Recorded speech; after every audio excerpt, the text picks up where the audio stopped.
Yeah. Alrighty, He used to be such a nice guy. You can start. Okay, whatever.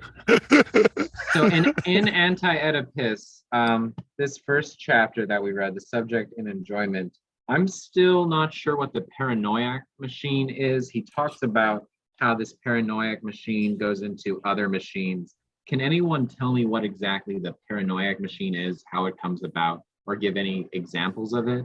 I'm not sure if it's all that important with the subject of the chapter, but it's something that I've been wanting to know more about.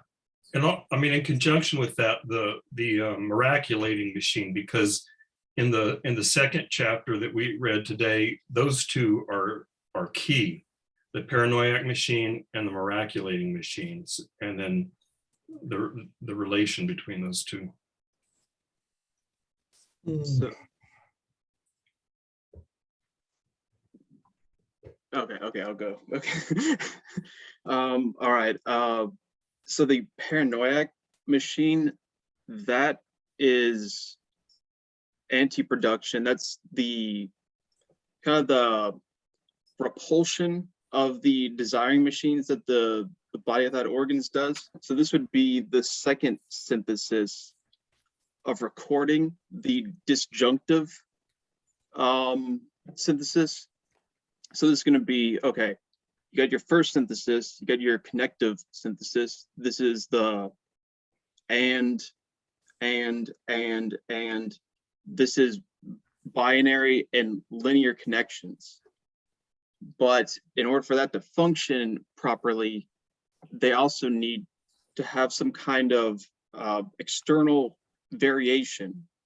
And that's where they need, so if think about it, if the connection kind of gets locked in on something, it's not going to work out very well, because it needs to have some kind of variety and some kind of movement to adjust to the fact that all these things are kind of perpetual and finite and changing, and all these energy sources that are being drawn from and flows and whatnot, there's no permanent infinite sources that they're drawing upon, so they have to do something different. So that's where this second synthesis works, to be able to coordinate these different connections by switching them up, making them vary and whatnot. But in order to do that, part of that is this movement of a kind of repulsion of certain machinic connections going on. And the paranoiac machine is just kind of their, so this would coordinate with the Schreiber case, the Judge Schreiber. So he experienced, it was something like, let's see if I can remember. Okay, so he's got his kind of delirium, and I believe there's something, so he had these rays and nerves kind of connecting from all these various life forms and whatnot, but I believe there's some way that he could actually kind of repulse them through the power of God and whatnot. Or I think there's the purity of his own rays, which are basically his nerves. Yeah, yeah, but it's definitely associated with a kind of paranoia that, oh my God, all these things are affecting me and coming in, and all these intensities are just too much to bear. I need some kind of a protective screen or a protective force. And that's what this, not only the body without organs in this function as a kind of recording screen to kind of first kind of keep track of these various things. I think it's definitely associated with the, okay, I'll not go into detail about this, but in difference repetition, he also has 3 syntheses in there. The 3 syntheses of time, the first one is habit, and the second one is memory. So I think one good way of thinking of also these Syntheses and Anti-Oedipus is in a similar way, where you've got habit is this connective synthesis, but if you just have a repetition of the same habit, that's gonna it's not gonna go very far. So memory works to kind of organize where we would put our habitual connections. It's almost like a kind of a coagulation or a condensation. I think they talk about condensation of these connections and whatnot. So that's where this idea of a surface and this kind of recording screen, it works kind of like a screen of memory. Yeah. So Eric, yeah, you mentioned Humean. Yes, definitely. So Deleuze, his first book and his MA thesis was on Hume. So it's definitely important. So that's where this is kind of coming from. And yeah, that paranoia machine, that's going to be just the repulsion, this one movement of repulsion. But that functions also with the miraculating machine, which is the force of attraction. So this is, okay, you've got all your coordinates on your recording screen on the surface that determines, okay, this is a good connection, I want this one, this is a bad connection, whatever, something like that. So the ones you want to repel, that's going to be the paranoid machine, be like, oh my God, get these away from me, this is too much.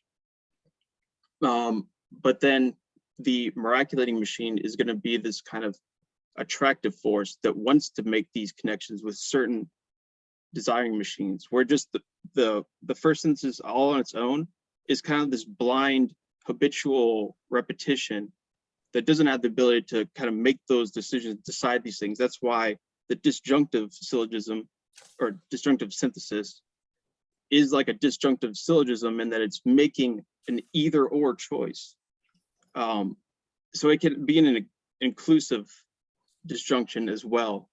And that's probably one of the major recurring things in Deleuze's philosophy, is this idea of an inclusive disjunctive syllogism or synthesis or whatnot. The idea that there's a difference that combines or relates differences, kind of a meta difference, that's going to constantly come up pretty much in everything. But okay, so that's my explanation, kind of those machines there. So I ask in the chat there. So when you say repulsion and attraction, between what and what? I mean, something I read in the text made me think it was between desiring machines and the body without organs. Is that correct? So it's so yeah, that is right, but it's usually, I think it's seen as just the connections are with the desiring machines, and the body without organs is kind of a part of that process. But it's usually, I guess I'm not sure. Yeah, you'd probably have to look at the text and see exactly what is being said there. But for the most part, I think you can see it as what is being connected is going to be ultimately those desiring machines with each other, because that's what they do. One machine always connects with another machine, which connects with another machine, which connects with another machine. Yeah. And then those connections are recorded on the body without organs. Is that correct? And so then these two syntheses, so one of them, the conjunctive synthesis tends to promote connection between desiring machines, and then the disjunctive tends to break them apart. Is that correct? I think maybe, probably, so really there's a breaking of the flows of the connections. Okay, so the first synthesis, the connective, at first it takes a flow which is going to be also what they see as a kind of material thing. It's this kind of intensive matter of a flow, and which is also the energy source of these machines. And that's going to be what a desiring machine kind of cuts into in order to attach itself to it and kind of appropriate that energy for itself in a connection. So that's where you're first going to get the connective synthesis, but the flow always has to have some kind of a break also with it. So I think the vivid example they give in the book, I hope this is in the section that we read, because I read ahead somewhat, but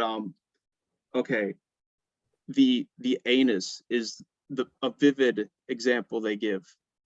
And that because if you just have a constant flow with your anus, that's probably not a good thing. You need a break in the flow in order for it to work properly. Because if you have a constant flow, a stream of shit, then I wouldn't want to clean that up, at least. I don't know. You're on your own. But that's why you need flows and breaks with the first synthesis. And the same, so another example would be, okay, just your circulatory system with all your blood vessels and whatnot. Okay, the whole reason it can get to all the places in your body is because it bifurcates, it breaks the flow. And that's part of the flow itself. And so yeah, that's got that aspect to it. But then also there's the disjunctive is going to be kind of more, I think it more is like a selective kind of process. It's selective, and then either it's I guess kind of repeating the same terms, but it's either repulsing certain connections, or it's kind of moving other connections towards each other. And that would be the miraculating aspect, where the paranoia, is that repulsive aspect. But then, Nevitt, you said the conjunctive, that's the third synthesis, which is, well, maybe we'll get into that in a little bit. Of course we will, yeah. But does somebody have a question? Well, I do, but I didn't make any indication of that before now. So, we're talking about the different types of machines. The celibate machines were a little confusing to me. I mean, I took a look at some of the examples they're talking about. I'm not sure what they are, what they're doing. And I also had a comment on the miraculating machines, but I want to talk about the celibate machines first, I think.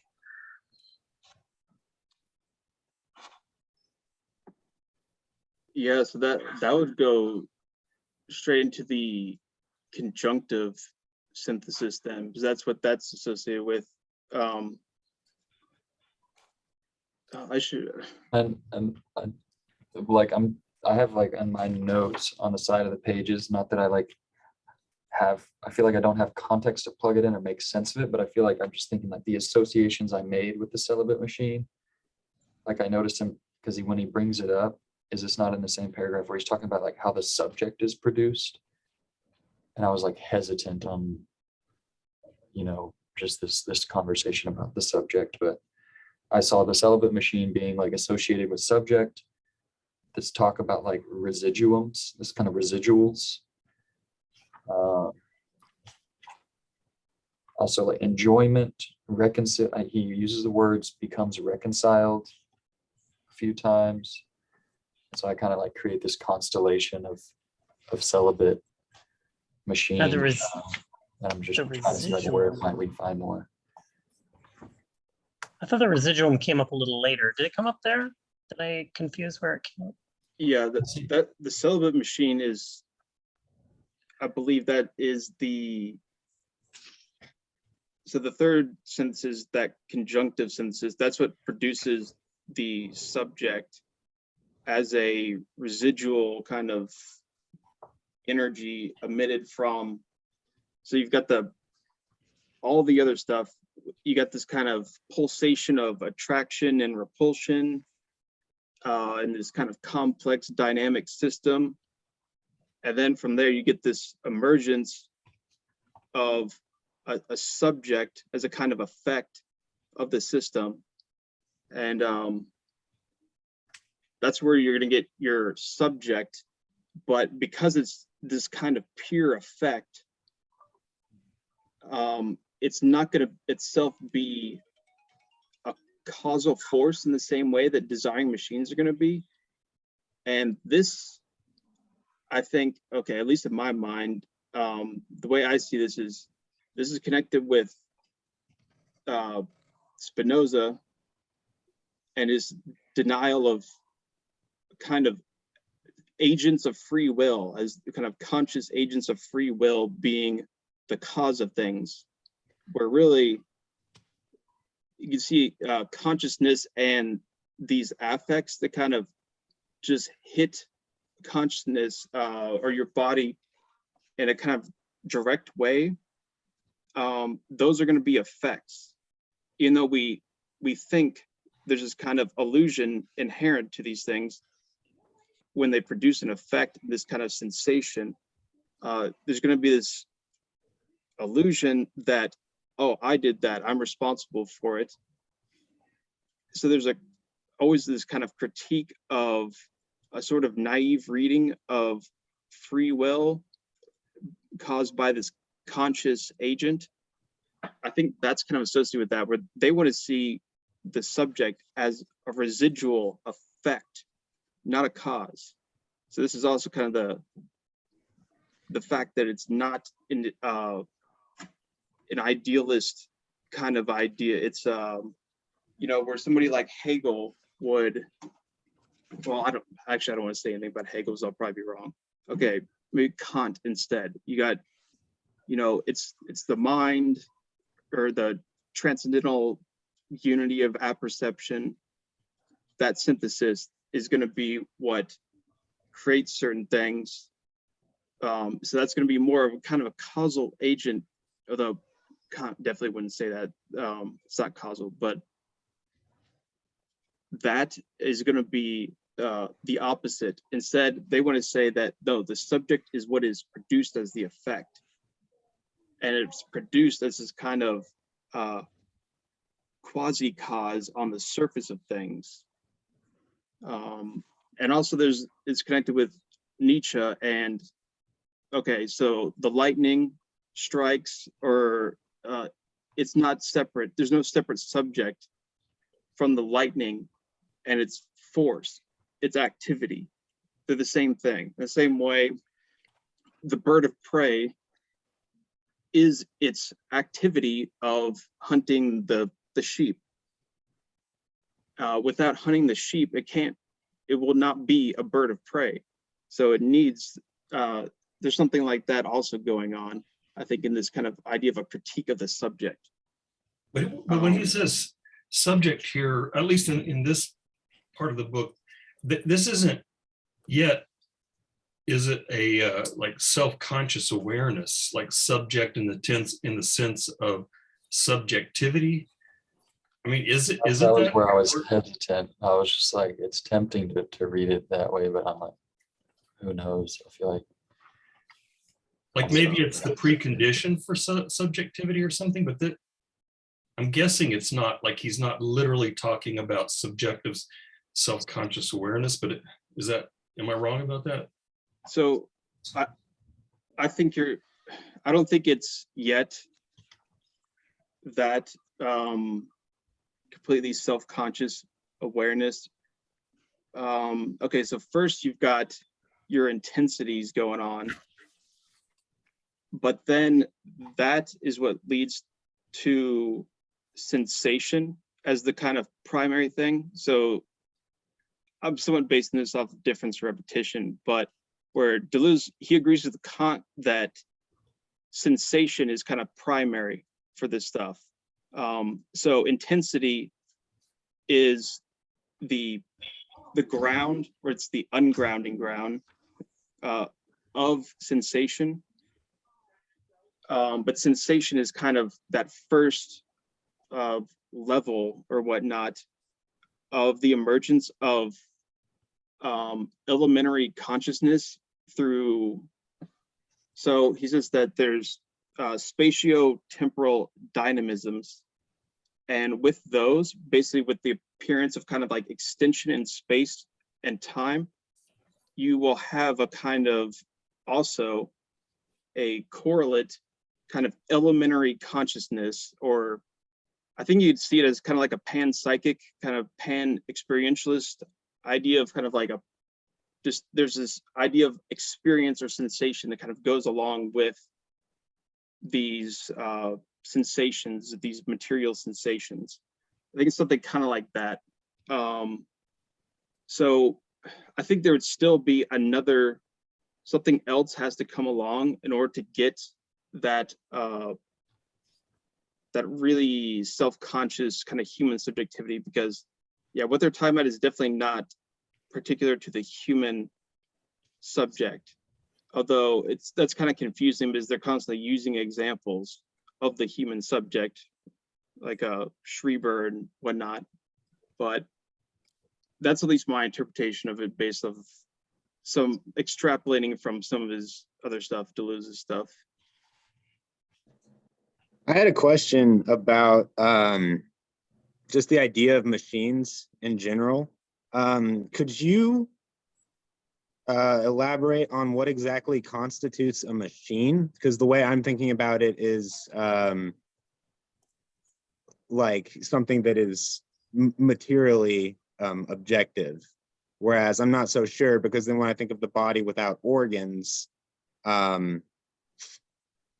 I'm not really sure what kind of realm that falls in. So yeah, if you could just fill me in on that, like what constitutes a machine, and maybe like an example of something that is not a machine or would not be considered a machine of any type.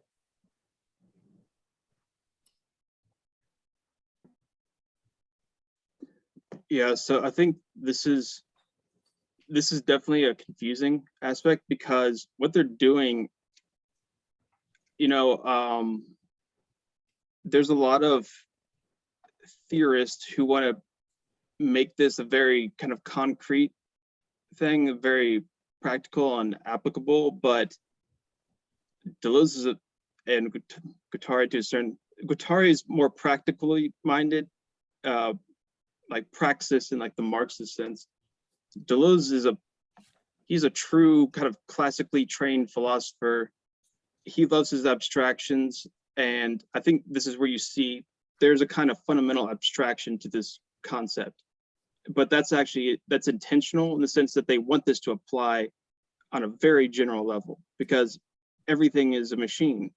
Although I say that, but I don't think really actually everything is a machine for them. But so I think one example, I guess you could give, well, that they constantly give with this the first synthesis is usually what they're going to associate with the idea of machines. You got these desiring machines kind of connecting with each other.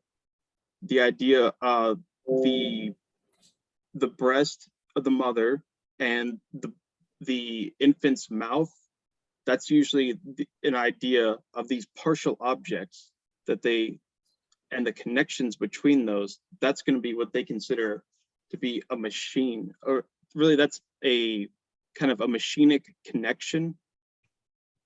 And the way that those kind of build up and relate to each other, kind of integrate into each other, those eventually form kind of molar bodies, kind of large scale, kind of integrated whole objects. But those are going to be kind of composed of these smaller, what they'll eventually call molecular machines. So it's definitely supposed to be abstract and apply to lots of different things.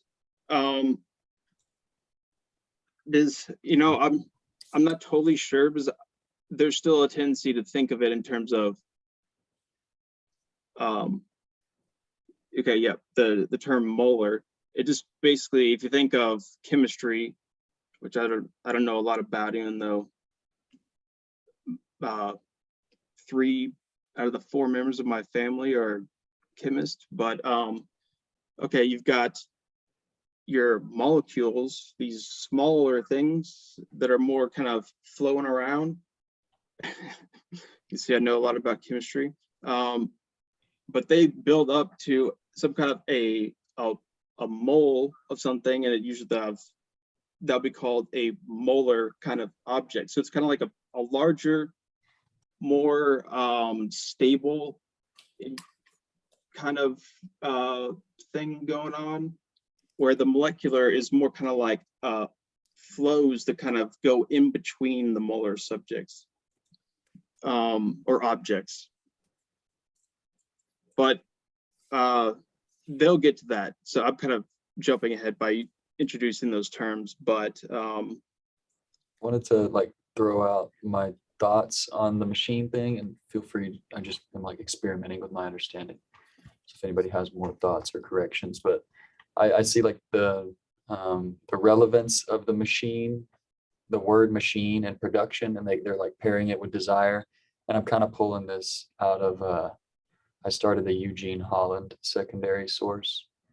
And yeah, that's like what the other source is like, definitely, yeah, not a secondary source. Anyways, but yeah, the Eugene Holland, and he was talking about just how like this kind of phrase he's throwing out, desiring machines, desiring production, is almost like this way of kind of bringing in, like bringing psychoanalysis together with like Marxist, like critique of economy, and just the idea that, you know, desire for psychoanalysis, you know, for Hegel is like negative as a, and I think of it as like a machine that's producing. It's like a machine doesn't have like a need, and it's like making something because it lacks something. I think of like a, you know, just like a general machine is producing because it's been pumped full of energy of some sort, and it just has to get rid of it. And so I see him like trying to make that connection of, you know, a desiring machine, like desires functioning in that same way. So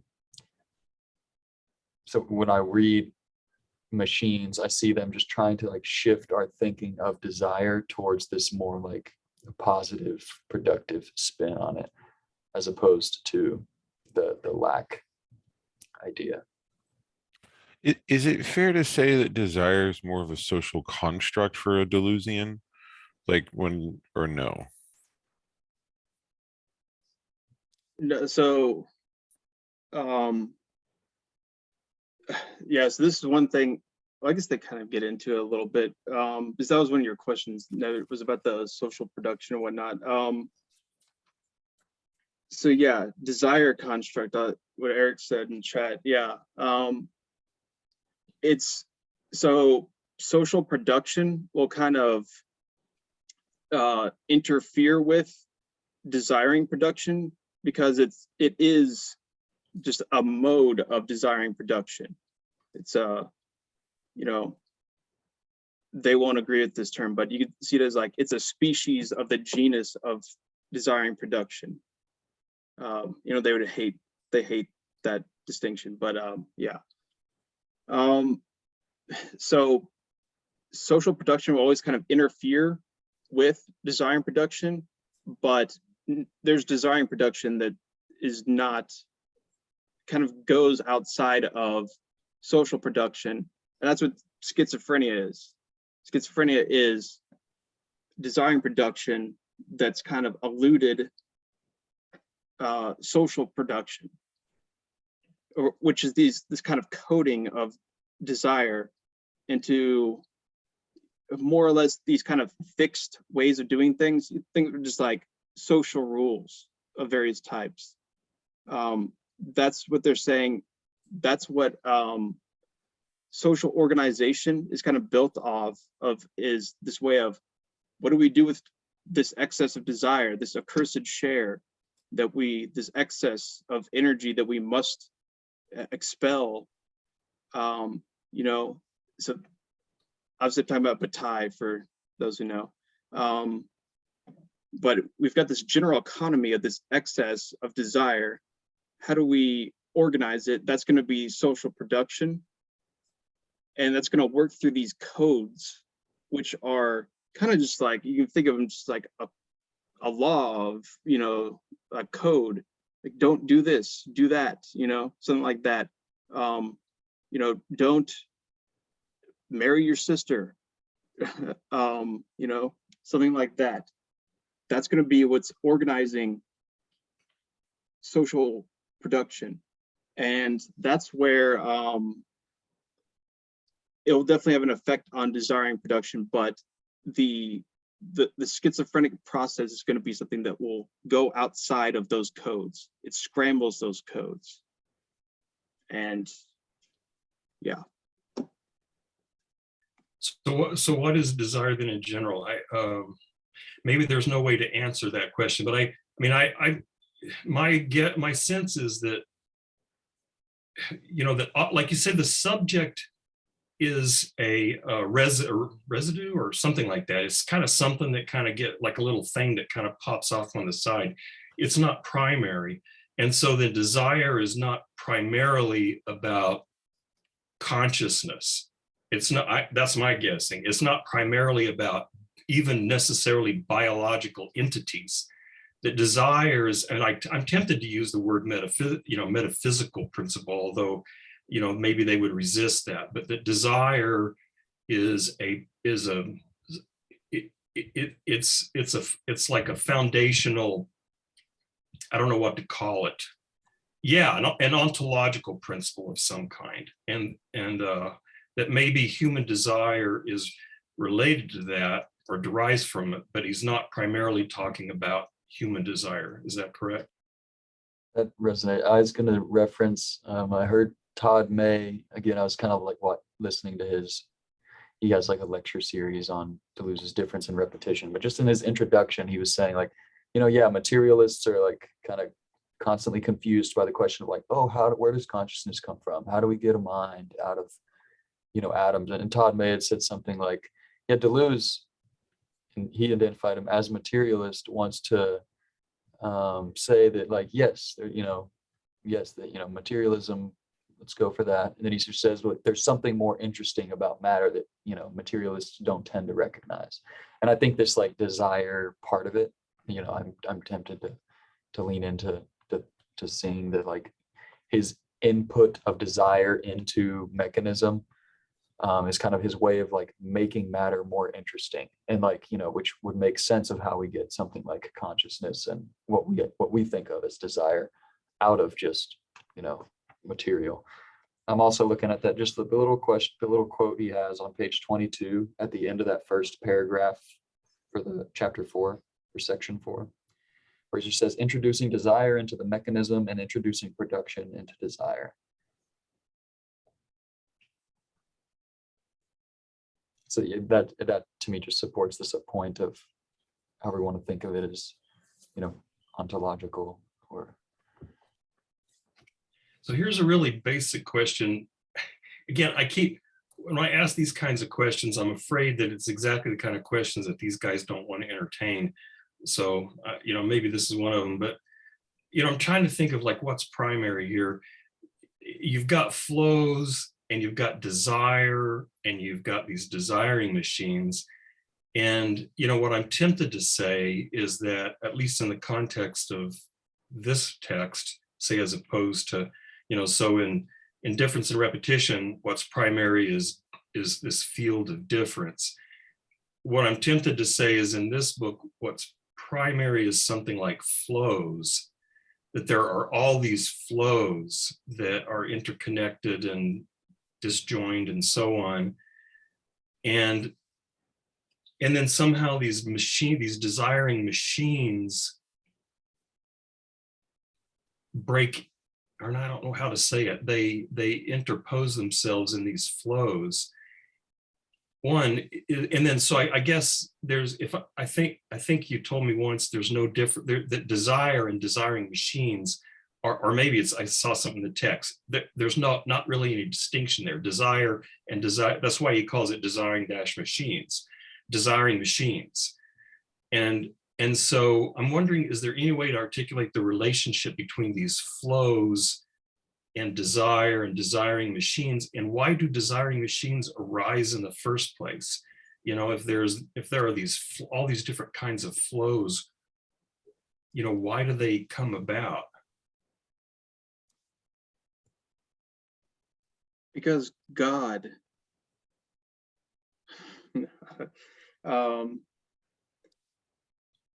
Yeah, I don't think I'm gonna even get into the cosmological kind of thing.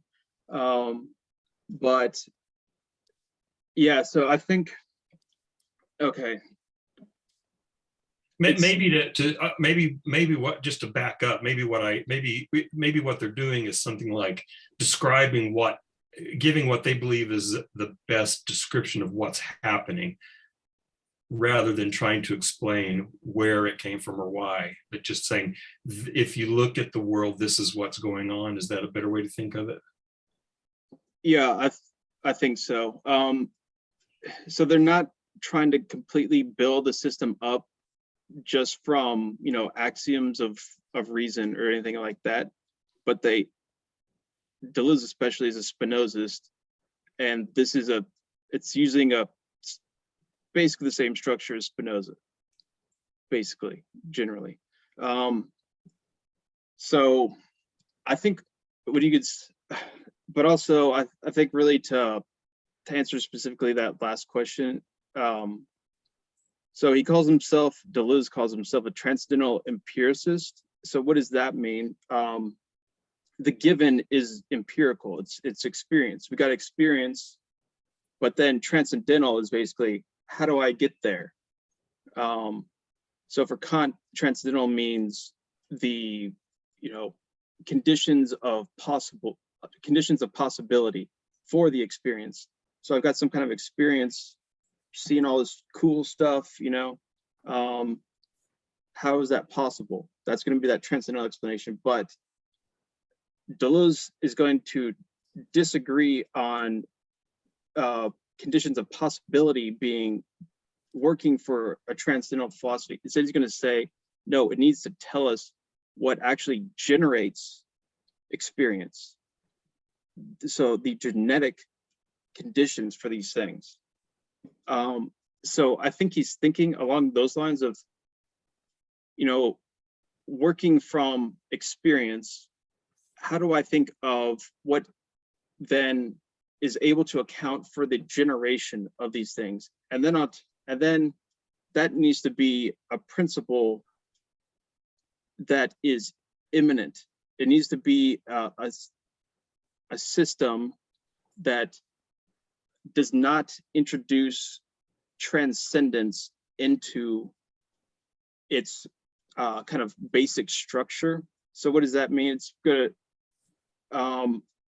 So Spinoza says, you know, there's one substance, Deus sive natura, God or nature. And what does that do? What does substance do? What's this thing? Its essence is to exist. It has a power to exist and express itself. And it expresses itself through these modes, which are going to be your individual existing things. But those so this principle, this first principle of a kind of substance that causes itself, that necessarily has to express itself through modes. And the way that those are connected, that they reciprocally kind of imply each other, that's going to be that kind of this idea of an immanent thing, where what is created and the creative principle are on the same plane in a sense. So he wants something like that to go along with the idea of a kind of genetic condition for experience, something that can explain experience without introducing a transcendent principle external to what is produced. So that's where he's going to be talking about the emergence of experience. Well, that's more so difference repetition. Here he's talking more about, this is more about social and psychological phenomena. So here it's going to be a little different. It seems more, it's more narrow than these other things. But so I think what desire here is working as this kind of immanent principle that can explain kind of its own production, kind of its own kind of way to produce itself, but also to kind of differentiate from itself and produce a variety, which is going to be our experience. So we experience a variety, a diversity of things, but then from that diversity, that empirically given diversity, the transcendental condition is going to be what explains that. And he's going to say, yeah, that's the unconscious, that's desire. Desire is the productive element. And that's going to be, I think basically what he's saying is that's this kind of immanent principle that they're working with. When you say unconscious there, you know, what that immediately makes me think of is like literally the, you know, like sort of Freudian unconscious, or, you know, some mental, you know, some submental, but is the unconscious like the subject, that it's actually not it, you know, that it's not just that or not that, but there's some, again, some sort of pan-psychic sense to the notion of the unconscious? Yeah, so they're definitely going to question the idea that the unconscious is just a mental thing. That's all. So that's why, so I think Joey, you talked about this too. So the idea that, yeah, the reason why they're introducing machines into these notions and saying, you know, this is the real in and of itself and all this stuff, is because they're trying to kind of instead give a more materialist, objective kind of reality to the unconscious that would be material in a sense, as well. It's material, but then that material is part of this production of what we think of as the mental as well. So that's always going to be a part of it. But in the same way, they're going to be constantly critiquing the idea that we're these kind of private, enclosed subjects that is correlate with, you know, my identity as a common sense person. That's this idea that they do not like that idea, but they're going to basically explain how that is produced as a kind of neurotic, perverted aspect of social production, is going to basically produce effects in desiring production that causes certain modes of subjectivity to appear in history. And that's where, that's going to be kind of later in the book, but that's kind of the basic idea there. So just to be clear, when they say unconscious, they're not talking about the individual unconscious. Oh yeah, that's kind of, so the idea of the individual is kind of complex. So you can wait to another time if you'd rather. Yeah, but it kind of includes individuals, but it's always, I would say, excessive of that, if that makes sense. It's going to be, yeah, it's kind of composed of individuals, but, or individuating processes, to use the terms he uses in difference repetition. But it's not going to, yeah, the way that we normally think of individuals, the way we normally use the term individual to mean a kind of just a person, that's going to be, that's definitely, yeah, that's not what they're getting at. But so what I was thinking of is this kind of, there's a debate. Hunter never showed up. What the hell? I'm like legitimately pissed off. Fucking Hegelians. I'm seriously. Yeah, well, I was gonna say, there's this kind of debate between Lacanian Freudians and Jungians, where the Jungians be like, okay, Freud can only talk about the personal unconscious, you know? But then there's simultaneous a critique from the Lacanians about Jung that he can't think the individual unconscious. He can only think this collective kind of like transcendental Kantian structure of archetypes and whatnot. Just kind of a probably not the best characterization of Jung, but Hunter's not here to say anything about it, so yeah.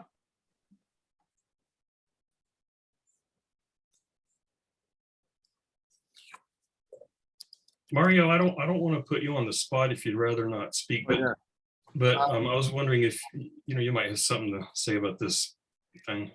Well, I think it's actually like, well, the way I interpret it is that it's actually closely related to panpsychism. In a way, maybe not exactly, and maybe they would actually reject it. But that's kind of how I interpret it, like a dispersed sort of consciousness or subjectivity. So it's not, yeah. So it's not like a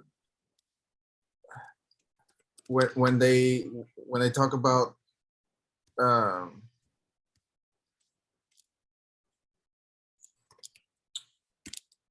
I think it's kind of like, it's hard to put into words exactly, but I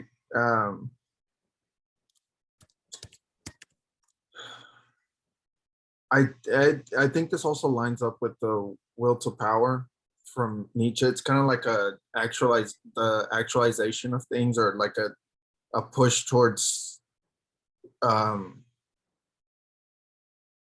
them manifesting as they do. So it's like, I think it also is, it is the ontological principle, which is what Chase was saying, like for desire, the things manifest in a particular way, and the way that society is structured, it kind of enters like a particular mode. So the flows are cut off because of the way that things manifest. I don't necessarily have my thoughts well formulated on it, and I think this is like it's very dense material, but that's, at least it's my interpretation of it, sort of. Yeah, no, I think that I agree with all that. I think so. It is somewhat controversial, kind of trying to put Deleuze himself kind of these different periods, and so some people believe that he's kind of an idealist back when he's doing difference repetition and logic of sense. What he actually says about matter is that it's just kind of at the very kind of end of this process as an effect, almost like identity, the way he talks about identity as a kind of, this is the actual, that is kind of like the commodity product at the very end, that's kind of gets extracted from the whole process of production. But he's always going to want to stress the process. So in difference repetition, he talks about that as with ideal ideas in like capital I, which I'm not going to get into, but differential virtual ideas, yeah, let's not go into that. So it's some people believe he's an idealist then, but which maybe you can make that case. But then at the same time, he's talking about a process where things are actualized, and that is going to be a kind of like our normal empirical experience of objects and whatnot is going to be this process of actualization, and that's where consciousness appears. So yeah, the terms you're using as actualization and consciousness, I think he would definitely agree with that. And I think that is still evident in the work with Guattari here, in the fact that not only, so there's various things that lead me to believe that, but just the fact that it's not necessarily that everything is conscious, especially in the kind of typical way we think of it, but it's more so that everything is involved with a connected process, a connected ontological process of actualization that is going to always include experience or sensation. And that is always going to have some element to be able to turn into consciousness. So it's kind of like a few steps kind of in the ontological process, but it's definitely imminent to it. So that's why also, so he does want to kind of deflate consciousness in the normal sense of it.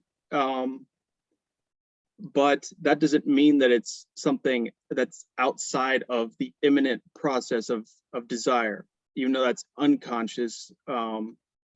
It's always going to be something that can connect and turn into that. Hopefully that made some sense. I don't think I have this exactly right, but I think in the gay science, Nietzsche says something like consciousness is the result of the interaction between different, I think he may say drives, but like consciousness is almost this what's the word people use today? Anyway, it's just kind of, what's the notion that it kind of rides on top of, somebody give me the term here. Emergence. Phenomenon. What's that? Epiphenomenal. Yeah, that's it. Yeah. Phenomenal. The Yeah, consciousness is kind of like an epiphenomena of the relations among these, these drives and forces that constitute a human being. And so, I mean, I don't know if that's exactly what they mean, but it sounds similar anyway, that, that the subjectivity is this kind of thing that just kind of pops up on the side. Yeah, I think so. That's usually considered a materialist idea, according to like the analytic philosophy would call up materialism, epiphenomenal idea of kind of emergent consciousness, which I think that's why it's not totally wrong to say that they're materialist, and well, that's what they call themselves here. Although their idea of matter is kind of weird. I mean, all their ideas are weird, but it's their idea of matter is kind of, okay, maybe I shouldn't get into this because it's kind of, okay, but they talk about it at the beginning of the chapter was on the subject and enjoyment, when they're talking about Kant's idea of matter as intensity starting from degree 0. So that's going to be their idea of matter, is that they're intensive quantities. And that's going to be, so yeah, I don't want to go into explaining kind of the details on that. That'll take us probably too far, and my description will probably be convoluted anyways. But I would recommend kind of looking into Kant and this whole explanation of what they have for matter as intensity. So I think intensity is really important to understanding not only this book, but anything by Deleuze. Intensity is more important than, well, some people believe it's more important than the idea of the virtual. And indeed, they hardly even use the word virtual in here, but intensities, that's what the schizophrenic experiences, that's what takes things to these limits that goes beyond. So yeah, I think that is really important to kind of understand, to see how they call themselves materialists, doing materialist psychiatry, but it's a rather strange materialism that is also sort of a kind of emergent consciousness epiphenomenalism thing, but also sort of a panpsychic kind of thing. Although it can get even stranger, because the epiphenomena that they talk about on the surface, whether it's subjectivity, all these effects, they still have effects on other effects, which sounds weird, but this is the whole, in logic of sense, this is kind of what it's all about, is this idea of a quasi-cause, where you have causes, those are bodies interacting with other bodies, and these are mixtures. So causes kind of work on other causes, but they produce effects. Those effects produce, those are events, and events work through a kind of quasi-cause, is what he calls it, which can kind of structure the field of, think of it as like statistical, like probabilities, like influencing statistical probabilities of certain things, because all these events, which is also sense, like meaning, all these things, those can have various effects on other effects. So it gets complex. They do kind of use these ideas and talking about the body without organs and the subject. So when he's using this idea of like a whole idea of like things appearing on a surface as an effect and a quasi-cause, the body without organs, that's kind of what he's getting into, this idea. So he gets this from the Stoics, although it's basically Deleuze's Stoics, which is probably not what you would read if you just picked up Marcus Aurelius or whatnot. You'd be like, what the hell? They're so different. But yeah, there's just endless complexity in all these sources, but that's why you gotta love them, right? Yeah, or not. Is that why he says on page 26 that at the end of page 26, desire does not lack anything. It does not lack its object. It is rather the subject that is missing its desire, or desire that lacks a fixed subject. There is no fixed subject unless there is repression. Desire and its object are one and the same thing. The machine is a machine of a machine. Desire is the machine. Desire is a machine, and the object of desire is another machine connected to it. So I was thinking in the terms of, like you mentioned earlier, of like the mouth and the breast. Like the mouth is one desiring machine, the breast is another desiring machine, the flow is the synthesis, and the subject is really the consciousness that's kind of like part of one of the interconnected components of that machine, but we really can't like pin it down in a way. Yeah, well, they call it the nomadic subject. That kind of, so because you've got this constant variation with the machines, the desiring machines. Therefore, you've also got all these variations constantly going on with the second synthesis and the surface of the body without organs. Lots of stuff going on there. In the same way, yes, Deleuze he's not just a kind of Spinozist, he is a Spinozist with a capital S. Yeah, so I've actually, this is kind of like what I'm writing my thesis on, but I've been looking, yes.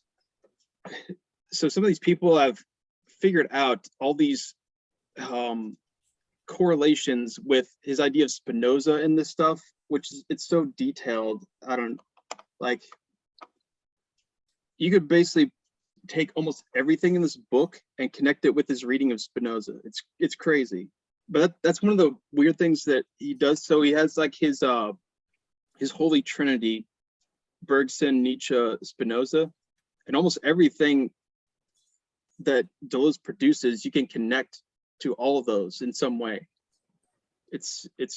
But then kind of like all three at the same time simultaneously, which itself is kind of a Deleuzian thing. But yeah, okay, I'm a bit infatuated, I think, and so it's hard not to be a fanboy at times. Which you can just feel free to cut me off. To take what Joseph there, right, was saying with regard to that sort of system of machines, right? The desire is sort of the desire is the descriptor or the product of the I'm not using the right terms. I know I'm not, but it isn't that the desire is driving the suckling, for example, there. It's that there's a desire that's sort of implicit in the process, right? Yeah, exactly. Okay, so I think this could go into we could transition into I'm like Jackson, I like planning my transitions. Whoa. There's only one Jackson impersonator in this group, buddy. I did. Yeah.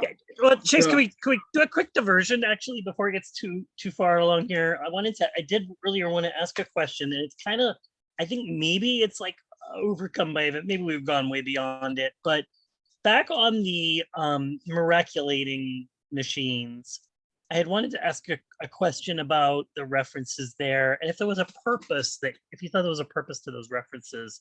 I mean, it seems like he's referencing like a Talos or some sort of a Hephaestian machine there, where he talks about cannot be explained by the miraculating powers the machine possesses due to the inscription hidden inside it. And in classical machines of Hephaestus, you actually had to put the analogies to computer coding are incredible, but you had to put the words into it, the commands into the machine to tell it what to do, to automate it, to make it an automata, right? So I wondered if there's a reference there, especially when you said that he's such a classical philosopher, and if there's a meaning to that, if there's something important there, or if it's just something he threw in there to. What page is that on? Oh, I'm sorry. That's back on the first. The reference to miraculating machines on page 18. So that is okay. I see celibate machines. Oh yeah, Kafka in the penal colony. That's a great example.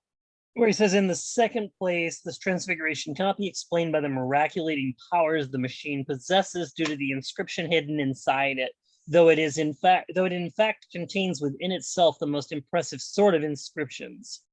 And I'm not familiar with the references to E-Future, but I probably should be. But it just made me immediately think of Talos and other Hephaestian machines, or of golems, where you put the words into their mouth and that's their commands, and that's how they're automated, right? How they become automata. I think what they're getting at there is, so what they're just describing as the celibate machines, and so they're eventually going to say that these celibate machines, which have they're kind of produced as the result of something, but also, I can't really remember exactly what the celibate machines are all about. I think that's kind of they're celibate because they don't produce anything more, but they also, because they engender themselves, or I don't know. I thought they produced intensive quantities, right? Oh, okay, okay. I'm having a thought here. I don't know. Has anybody seen Westworld? I have not. Oh, there's I the, have the you know, it's like there's automata, It's on my list. which is pretty much just, artificial intelligence, but like there's the idea that the artificial intelligence are very advanced, but they need to have a backstory to allow them to like appear real and operate like with meaning, and kind of like people like buy into their interactions because their backstory like gives them a sense of like, it just kind of fills out their emotions, I guess. When I'm reading this, like second place, the transfiguration cannot be explained by the miraculating powers the machine possesses due to the inscription hidden inside it, though it in fact contains within itself the most impressive sort of inscriptions. And in Westworld, they talk about like they need the backstory because the backstory allows them to improvise. And it's like it's a code, but the code is there as a way that would allow them to like give them this sense of like I'm a real human and I make my own decisions. That's what I'm seeing kind of showing up there, and the fact that he's kind of relating it to automata, and describing this quote unquote celibate machine, which I guess I'm still kind of pairing with the subject. And so how like, I'm kind of confused, like when we're talking about how, what power does the subject have? And Chase, you're mentioning like it's an effect that has powers on effects. And I'm seeing here, it's like it's still created by, maybe certain conditions, but the certain conditions by no means like determine it or totally constitute it. At another point, they say something, maybe it's to a different point, but it's just somewhat related to me, of like the apple by no means, gives away like the conditions that brought it into being. Like you can't tell anything about the farm from like the apple. They say something like that. I think that's in the section 4. That's a reference to Marx and commodity fetishism, which is another way that, so there's a reason why there's a lot of Marxists who use Spinoza. There's a similar kind of idea there of ideology critique, of the idea of, okay, you've got these effects, but you can't, the problem is we're confusing causes and effects. So I think, yeah, there's definitely something like that going on too. Yeah, that section is kind of a little confusing. I think one thing that they're trying to get at there with this idea of the kind of these codes and inscriptions. So they'll get more into that later. Especially, so I haven't read much of the second chapter. I've read the third, which is kind of where they give a kind of account, an anthropological somewhat account of these various progressions that are not really progressive, types of social production. And that's where they're going to really get into what composes a territory, what composes a code, and what are these inscriptions. But there's something also, so in those cases where they're talking about societies, they're going to talk about stuff that they're going to go into this anthropological evidence about traditional tribal societies using scarification and things like this, ritual markings, stuff like that, in order to kind of code how certain, basically how desire should be used or coded, or how certain organs should be invested. Basically, you're in the tribe, basically, because you code an organ to do a certain thing. That probably sounds really weird, but that's third chapter. We'll get there. But there's another kind of level or I guess it's connected, that so the section immediately after what we're supposed to read here, they talk about the series, and this gets into a lot of the Lacan stuff, and the symbolic. I think Dennis put something about that. Yeah, the inscriptions is the unconscious and the symbolic order. So I don't know Lacan, especially the symbolic order of Lacan that well, but it seems like what he talked about in Lacan was that for some kind of, conscious, whatever, decision making of something, you do have an unconscious kind of inverse structure that uses these chains of signifiers, and those are radically different from the way that our conscious mind thinks. So the purloined letter, the Poe story, he does some kind of analysis of that, where he shows that there's some kind of an order or a structure to that itself is composed of these elements that don't mean anything on themselves, but still have a kind of hidden structure to them. And you can see it because it's they're codes. So they talk about it that they're radically heterogeneous, that they'll use something completely arbitrary to signify something. And the description they give is kind of ridiculous. Something about that a series can be composed of something like a block, an elephant, and a corpse, or something like that. So they're obviously trying to point to the fact that it's completely random in a way. Or they use the comparison of a Markov chain, which I didn't know what that meant, so I Googled it, and it's something to do with that there's a random, they're trying to kind of mathematically represent randomness to a certain degree, but one series is only kind of determined or influenced by the last preceding element in the series. So it's a way of kind of trying to talk about a series that's composed of all these multiple things. So it's, in a way you can see it as just, okay, they're just things kind of connected in a chain of pointing significations, and that's going to be this inscription. Something like that. That's probably that probably was not helpful. Can I ask? I'm sorry, but Mario made a comment in the chat, and I'm wondering if you get an explanation of that, because it didn't fit with what I thought we've been saying, or for me it didn't fit, I should say.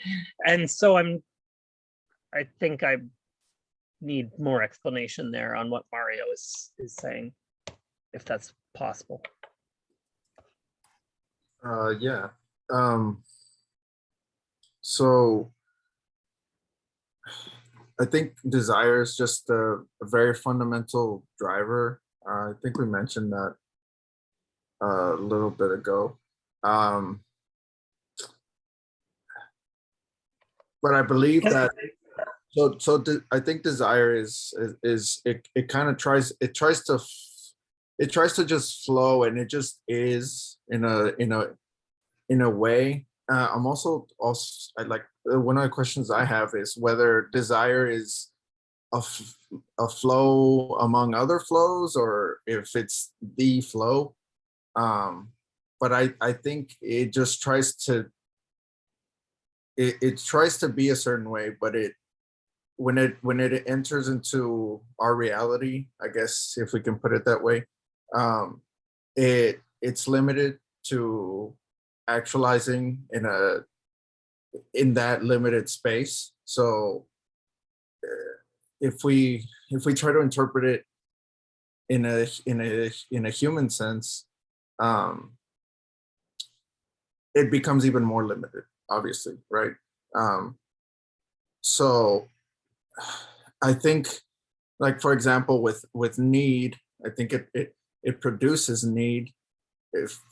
But when we're thinking of need, we have to think of need in a particular way from like a human perspective, and from how we conceive of need, and even with desire, like it's just the way that we're able to conceptualize this whole thing is very limited, and that's where the interruptions of the flow come in.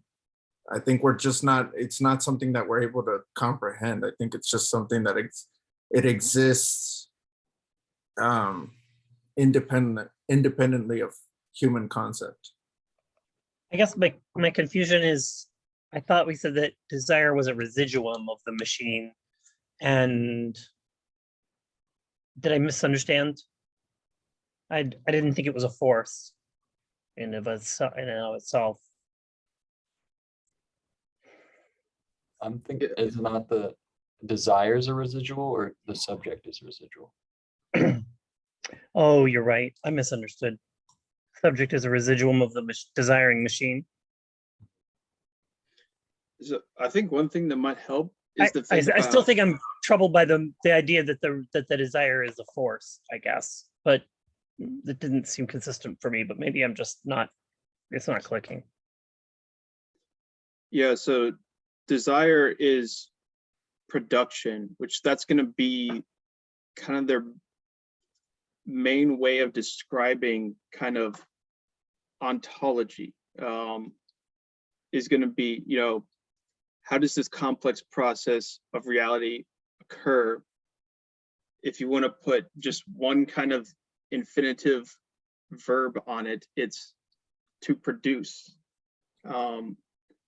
And I think the reason why they're using the word desire, well, there's a lot of reasons, but one thing is, you can think of, it's supposed to have a kind of a close correlate with also with our idea of sexual desire, in the sense that there is a force kind of driving these different heterogeneous connections with each other in order to produce more connections, more differences. So I think there's the way that we can think of, you know, kind of on a biological level, the way that you would have, you know, a species could evolve and vary and blend with all these other species in an environment, and that's all kind of going on as this kind of radically contingent kind of process of interactions between different things. That is going to be something like what they're getting at in terms of desire. So maybe my problem is not with Mario's comments so much as with theirs. And I'm troubled by this idea. I think that desire is not representing a lack, but at the same time, it's some sort of a force that's driving this machine, and that's bothering me here, I think. Natural Lacanian, or actually, I don't even really understand the conduct to say that's what he says, I guess. But so does just about everyone. But did I understand Joseph's reference to page 27 correctly? That needs are derived from desire, meaning desire comes first, and then after desire is needs. Mm-hmm. Yep. So that would suggest really a large degree of subjectivity, right?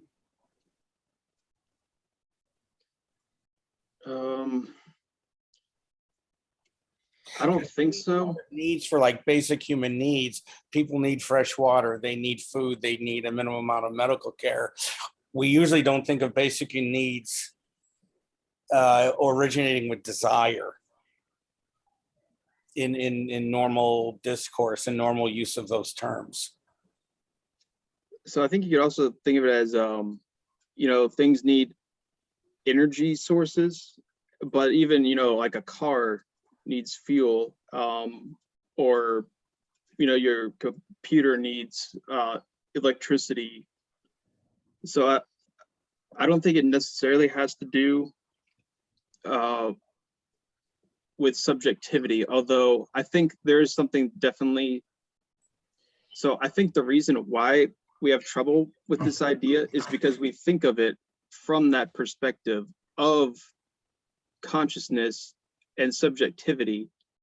And if we do it from that perspective, that's where it will always appear as lacking something. Just think of it from our just everyday experience. Common sense is going to be that if I want something, it's because I don't have it. I'm hungry because I lack food. But what they're getting at is a deeper process where, okay, the whole reason I lack the food and I feel the lack is because I'm a biological, so whatever, I'm a biological organism, but also more than that, I'm a body without organs, but we'll get into that later. So I'm a biological organism, but that itself was produced through this production of desire. So if I didn't have kind of all these connections in my body and this ongoing process that was constructive and productive, then I wouldn't have, to begin with, then the need to go out and get food and whatnot. So that's, I don't know if I explained that very well, but I guess I'm still troubled by this idea that of the desire as a force. I mean, on 26, desire is a set of passive syntheses that engineer. That doesn't sound like a force to me. And desire is a machine, and the object of desire is another machine connected to it. I don't see a force there. And I'm thinking, when you talk about something flowing into something else, there's that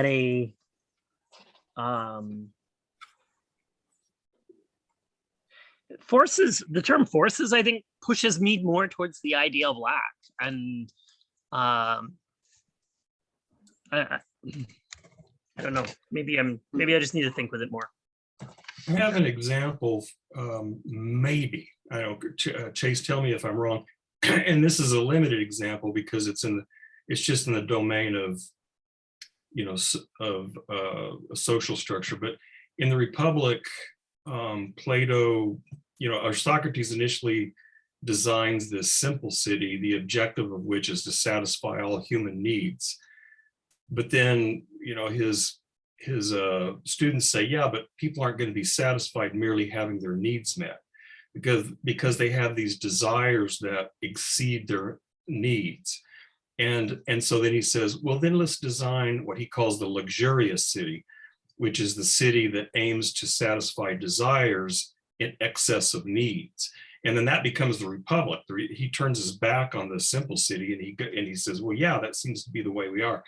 And so, so then what happens is we have these desires, and because we have these desires that we want more than just what satisfies our needs. And so we have these desires.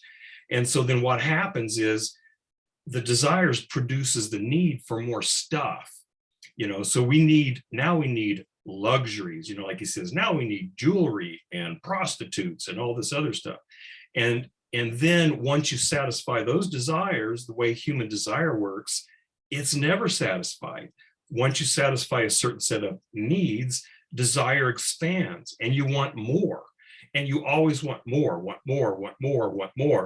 And then so what Plato or what Socrates says is, well, this is the origin of war, because eventually any societies, once you give in to the ever expanding desire, the society is always going to want more than its resources can provide. And you're going to have to start taking stuff from other people because you're going to want more. And so that, I'm not sure if that's correct, but that's a limited scope. It doesn't have this kind of metaphysical notion that they seem to be using, but that's the way I think of, at least in that domain.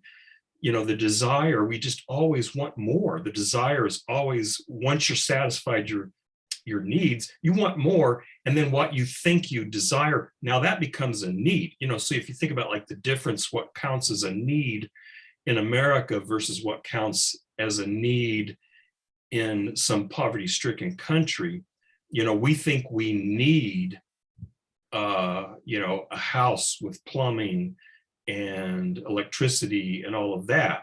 But in another society, what they might need is just food. And so, I mean, that gives me, at least that's the way, one way I'm thinking about the way desire actually produces need. It's in a sense, this force of ever expanding. I have a hard time, what I'm having, I mean, that helps me think about the way desire produces a need. It's like it produces a lack, you know, like you look at your neighbor and your neighbor has something that you don't have. And so now you didn't actually lack anything, but now you see what they have, and now you have a desire that to have what they have. And so like my own desire produces or fabricates a lack that didn't exist beforehand.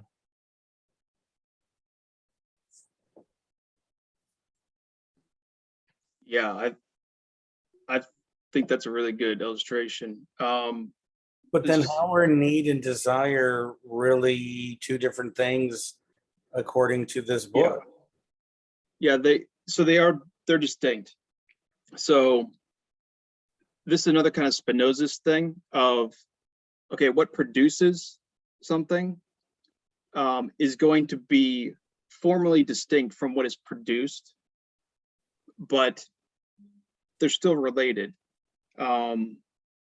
through a process of production, but they're always going to be distinct. So desire is going to work. I think kind of the key word is going to be an excess. So if you think about it, where you have kind of just two stable entities, the fact that you're going to have some kind of excess that drives one just outside of itself in order to kind of interact with the outside world, that's what's really productive of all these connections and engagements that they're saying is that's this primary process of reality, is this kind of ceaseless machinic driving of connections. But what stimulates, you know, one thing to kind of be what it is, that it seeks to go beyond itself in some way. Or you think of like Nietzschean self-overcoming in a sense. So that's where they're seeing. So in the same way, I think Bataille was getting at this idea of there's a surplus. There's a fundamental surplus in reality, this general economy, and we're constantly having to deal with this surplus, but we can't really talk about it.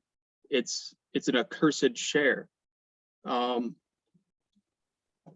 there's that. I think this kind of basic libidinal production of excess is constant, and that's what's constantly driving everything, including the formation of a biological organism that will eventually, from its own perspective, then have kind of a need built into it, but it has a need built into it, like food, because it's inherently a machinic thing that can go and get connections with other machines in order to get the food. So it's the fact that I'm in a machinic connection, or I'm in assemblage with my familial unit, that I have this lovely fish and green beans here. It's been sitting here for like an hour. It's like salmon. Yeah, it is. The Yeah, miso glaze. Yeah. yeah, it's pretty good. So I'm connected with, you know, all these processes of production on multiple levels in order to have this. And it's not necessarily because I lack something. That's not what produced it. That's an effect. So once again, it's kind of that Spinoza's thing of, no, the effects that appear in consciousness are effects. They're not the causes. The causes have to be understood through, for Spinoza, through reason. Where effects have to do with imagination, which is image-based. But okay, the lack thing, if you think about it though, from the perspective of individual consciousness, kind of taken in this kind of separate sphere of its own, a Cartesian, we're doing our meditations, we're in our nightgown with our candle and everything, you know, so I'm gonna close my eyes off and all this, you know, this kind of thing. If you think about it from that perspective of, oh, now I'm hungry, oh crap, you know, then definitely it will appear as lack from that perspective. But that's what they're saying, that perspective itself is what is wrong, because it's confusing an effect for a cause. At least that's the way I make sense of it. I don't know. Honestly, it took me a while to get this argument, because I was thinking for, well, like, how is desire not like a negativity? I used to be Hegelian. Not really, but yeah. It's like it's pejorative. You shouldn't. I used to be again. I mean, I'm not denying that. I mean, I love Hunter, but Hegel, I love and I hate. I've said that before and I'll say it again. I simultaneously love and hate Hegel in the most Hegelian way possible, that it's only appropriate for Hegel. The unity of opposites, which is basically Carl Jung. Am I right, Hunter? Oh, wait, you're not here. I've just been, sitting here on page 27 neurotically, like trying to pull out snips and pieces. It seems so rich. Some parts of it that are sticking out to me. Well, so first of all, the quote that you mentioned earlier, Joseph, on page 26, which is the same paragraph, but it has this line where he says, "No fixed subject. There is no fixed subject unless there is repression." And then on the next page, he's talking about just this, how lack, needs come out of desire. He mentions some sort of reason that I don't understand, but some sort of reason where this is why it so often becomes the desire to die. And then this line, withdrawal of a subject, or so need is a measure of the withdrawal of a subject that has lost its desire at the same time that it loses the passive synthesis of these conditions. That rang out to me. I'm not sure what to make of it. And another line towards the bottom of that paragraph, so in the middle of 27, I see him saying, "What is missing is not things a subject feels the lack of somewhere deep down inside himself, but rather the objectivity of man, the objective being of man, for whom to desire is to produce within the realm of the real," which I feel like is touching on this idea where this argument maybe he was making earlier, maybe later, where he talks about the distinction between like producing imaginary, which seems to be this idea of the Freudian Oedipal desire is just, desire is just producing things, like fantasy is just imaginary. And it seems like their idea is like, well, no, desire, fantasy is producing within the real. But yeah, I'm still trying to wrap my head around like, where is need, lack coming from? Does it kind of come from this, the come alongside this production of a subject that's repressed, that's cut himself off from desire, and is therefore now just needy and doesn't want to die, and is trying to just kind of like sustain a kind of blocked flow? I don't know. Yes, I think on one level, they're going to argue that there is lack built into social organizations or modes of social production. There's going to be lack built into those as a form of repression. So I think if you just think of our contemporary political organization, there's a billion examples right there. I think of where systematically you have lacks built into it. I mean, I don't think you have to be a Marxist to kind of get that. So I think, but then I think there's a kind of another level there that is, so that is, I think when they use the word lack, monk, or the French term, probably terribly mispronounced that, is, I think all French is like has to be mispronounced, otherwise you didn't say it. I think Yeah. it's monkey, isn't it? Monkey. Monk. Monkey, I think. You pronounce the eh kind of a little bit. Yeah. That makes think- sense. Been a long time since I studied French, I think. So another thing that I think is illustrative is, okay, I'm not giving you homework, Joey, which is probably a preface to say, Acknowledge me. yeah, it's homework. But indifference and repetition, when he's talking about the first synthesis of time, of habit, he explains how need is constructed, I guess. I don't know. Basically how it's produced through these passive syntheses. So in there, they mention basically passive syntheses, production, produce, need, and he talks about it in difference and repetition as part of this first synthesis. And that's where also this idea of passive syntheses gets that. So like any Deleuze book, it works through this kind of, he throws kind of seeds out, and you can take that seed and kind of expand it, or you can just kind of let it go.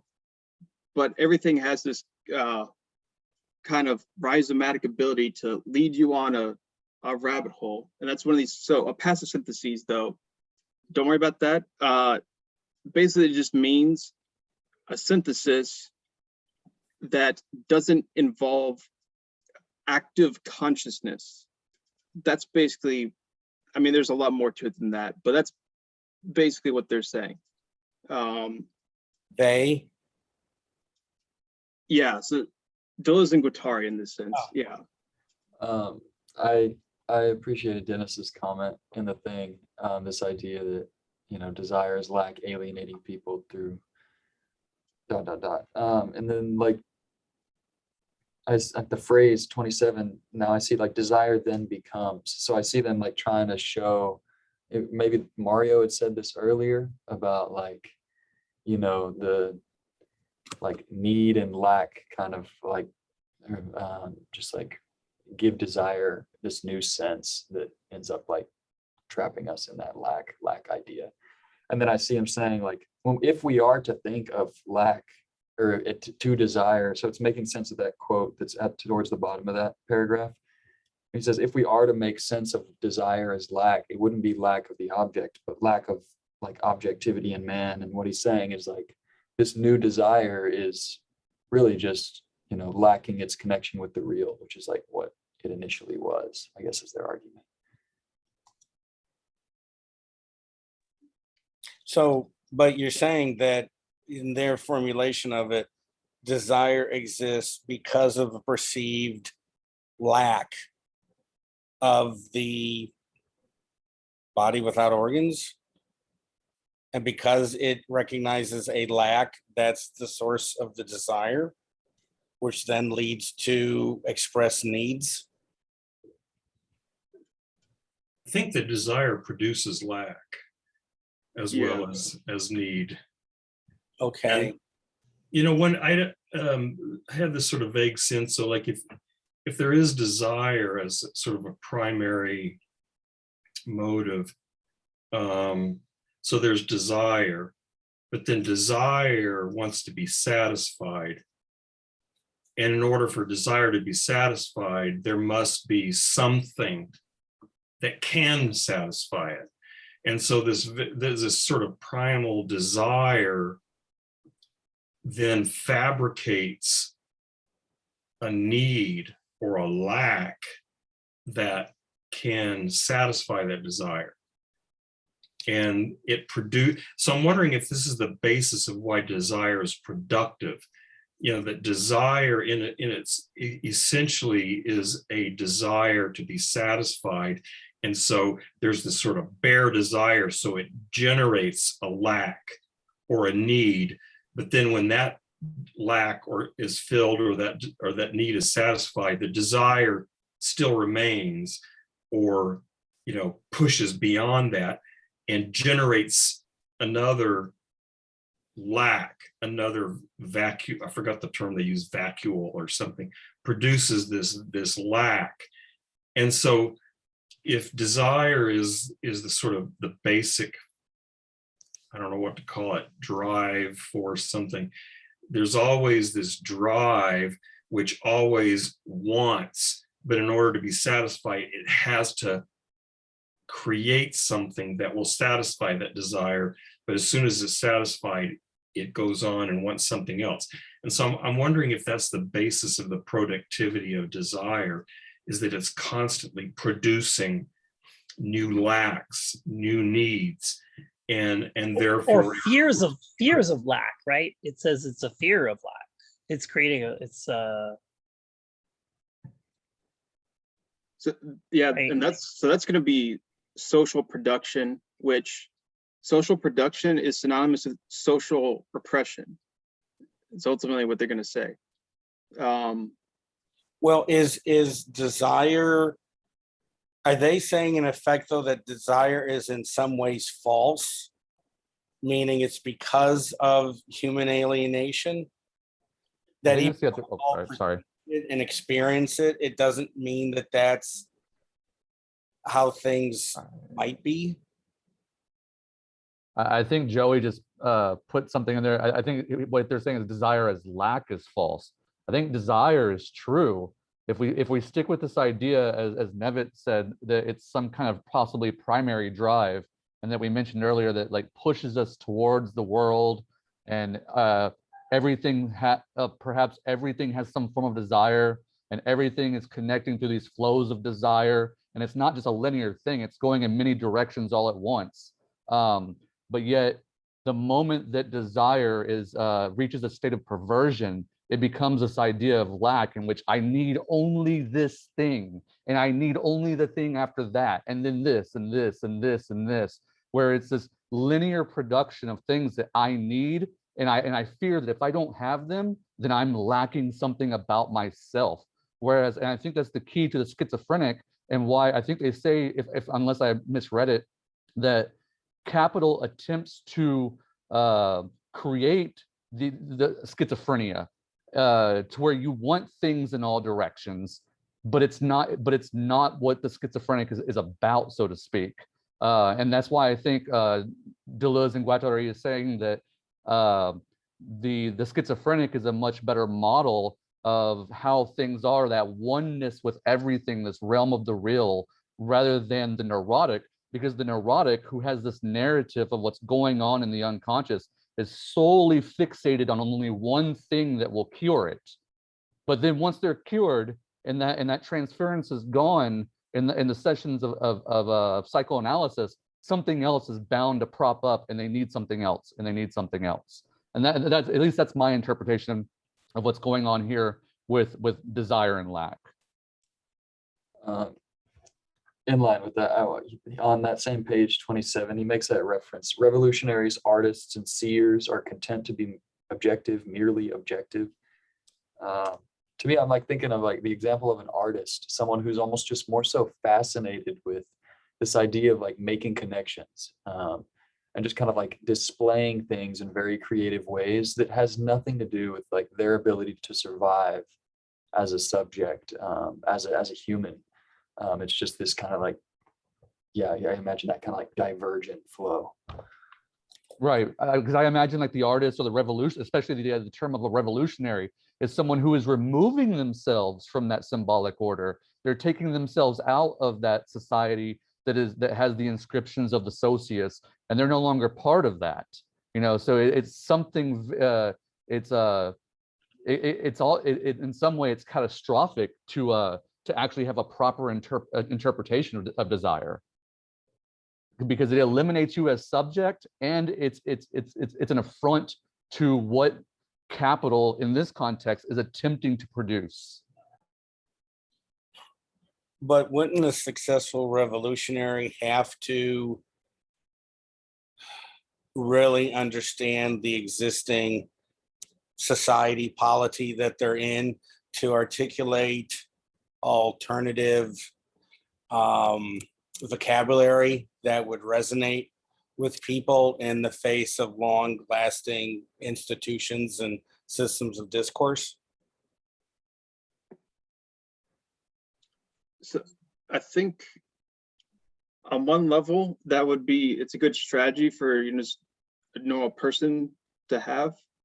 Although I think they're thinking of almost like a strategy of thinking in that regard, and that it's kind of similar to the way that you've got just this habit of the first synthesis of just these connective processes, these binary connections, that you need something to go kind of outside of that to kind of have a swerve from these normal kind of straight connections.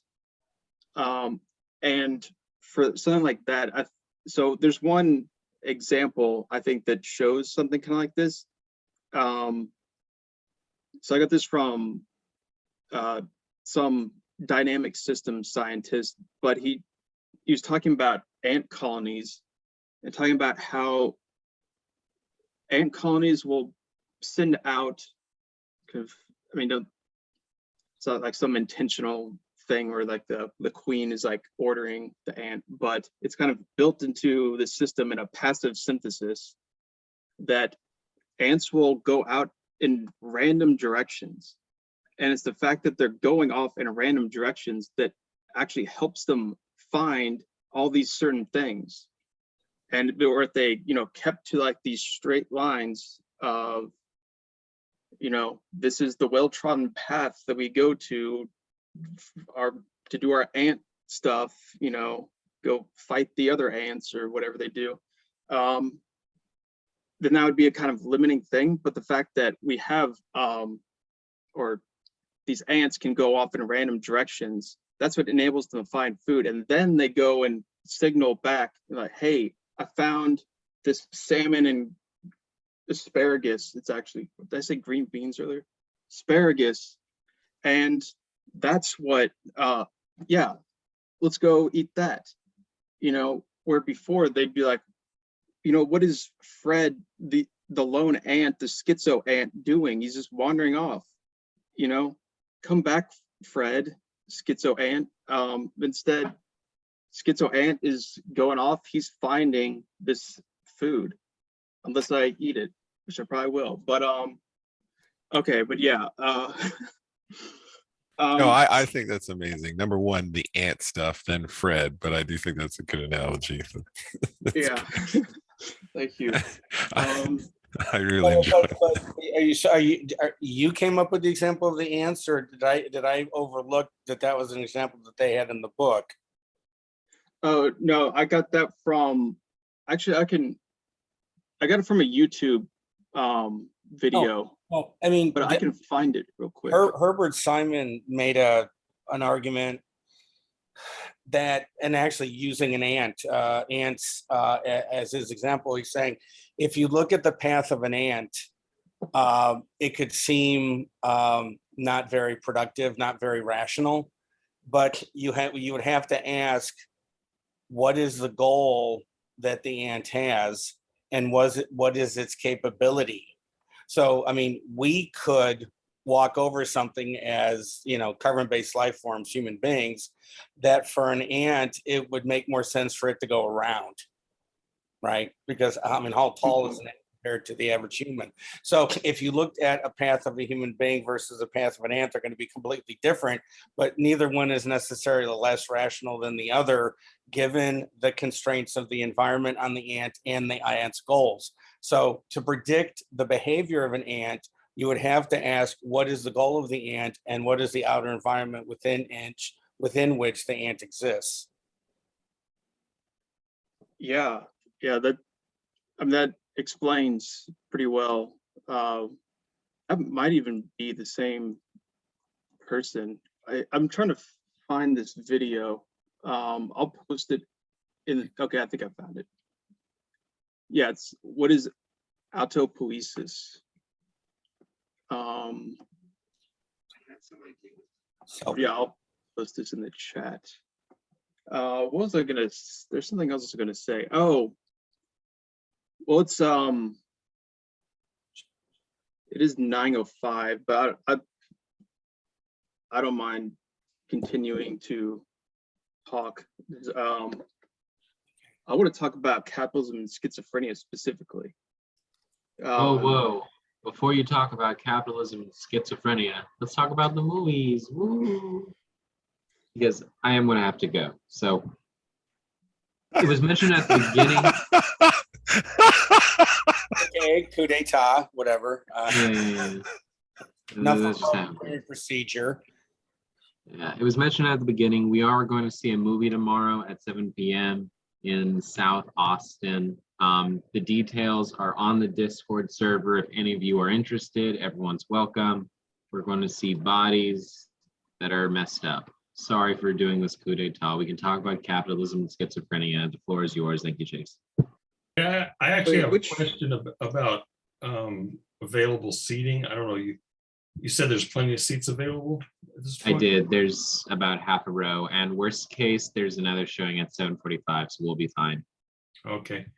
I also, just in administrative issues, I sent out an email, but there's I'm going to be posting a thread on Discord under the Summer Philosophy channel for people, if you want to, during the week, just to post questions that come up while you're reading the material.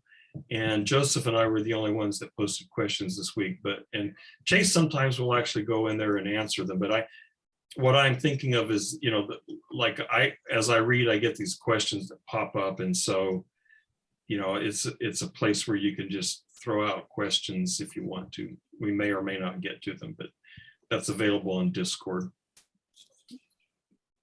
Yeah, which there's quite a few questions you had, Nevin, so it was kind of, yeah, I know that we sort of talked Sorry about about that. there's I no just kinda, like, expectation. shotgun all these questions at you.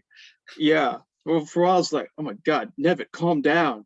Like, you got to read the book first. But no, I think that's fine. Is you know, they can just structure our discussion even if they're not answered, or we don't have to have the structure. We can go do schizo and, you know, rhizomatic wanderings off. And yeah, I love Deleuzian terminology. Just saying. Bye, Joey. I'm gonna have to go too, gentlemen and ladies, everybody here. I appreciate the conversation as always. Thank you very much. All right. So What? everybody's abandoning. Just out of curiosity, Mario, who are you? Is that like Alice in Wonderland? A little bit. I'm just curious. I am me. He's Right. an avatar of Deleuze and Guattari. That's what I don't think we've met before. Are you a student? No, I'm just a shill. I have a feeling me and Mario are gonna get along well. No, Anyway. I'm a student at Texas State, and I just I wasn't a philosophy major before. I'm an international relations major, but I just decided to. I was minoring in philosophy, and I talked to my advisor, and she recommended that I just go ahead and double major because I only needed like 5 more classes. So I went for it, and maybe that's why I got this email to join the group now, since I was granted the like a passage into the Discord now. Passage, everybody is welcome. That's awesome. Well, again, I love seeing all the new faces and all the insight. Deidre, Dennis, everybody. We have our normals, but like the amount of insight and conversation here, I always really, truly appreciate. And thank you for speaking up, everyone, and sharing your insight in the text. So, and I do mean that sincerely. Thank you. Goodbye, Yes, sir. everyone. Bye, Joseph. Bye, everyone. Yeah, I'm- Chase, I thought you were gonna talk about something. Oh, I can still stay if you want to. Does everyone want to keep going for a little bit? We're like another like 10 minutes or so. Okay. Everybody, anyone can leave who wants to. yeah, I'm gonna head out here in a sec. Just responding to a couple messages, but y'all go ahead. Yeah. So, okay. Capitalism and schizophrenia. I think this part at the end. Yes, we are still recording. Yeah.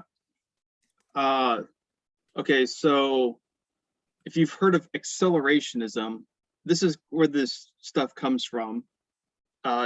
Nick Land, who was, okay, for the people who know him, yeah, Alistair, it was like his professor, and for I think for a little while was his dissertation advisor. But okay, one thing I've noticed is Alistair's reading of Deleuze comes from Nick Land.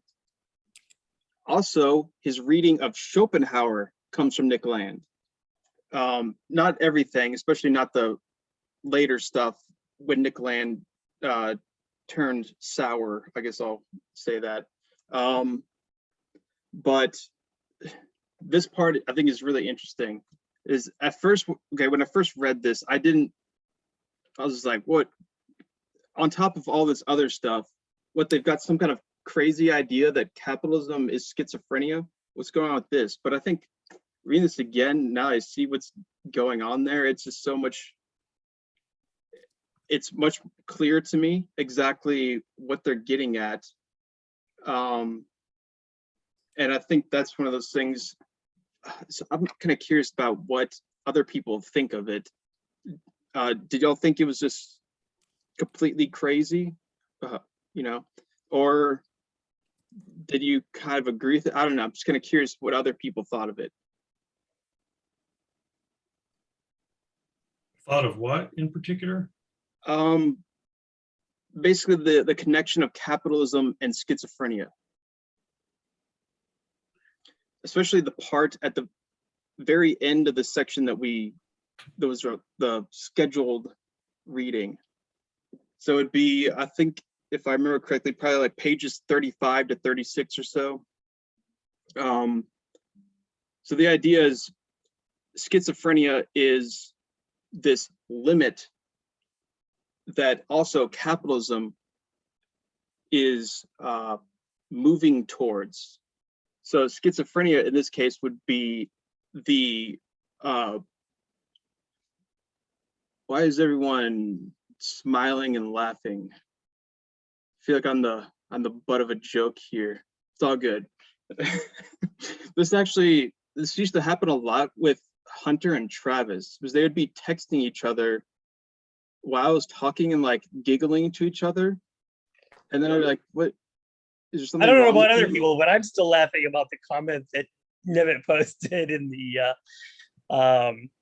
the chat about Alistair.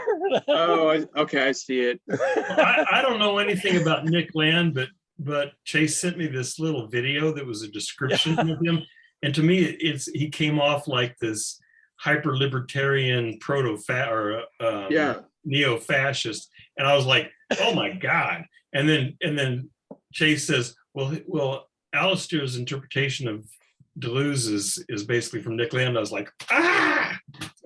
Yeah. Okay. So I I should be just- more explicit about that. Okay. So Alistair is Alistair's, probably the opposite of that. So from what Yeah. I've seen, heard, yeah, Alistair's definitely not a neo-fascist hyper-libertarian.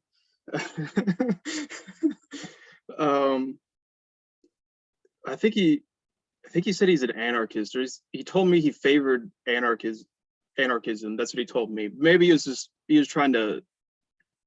saying that because he knows my own inclinations or something. But yeah. Okay.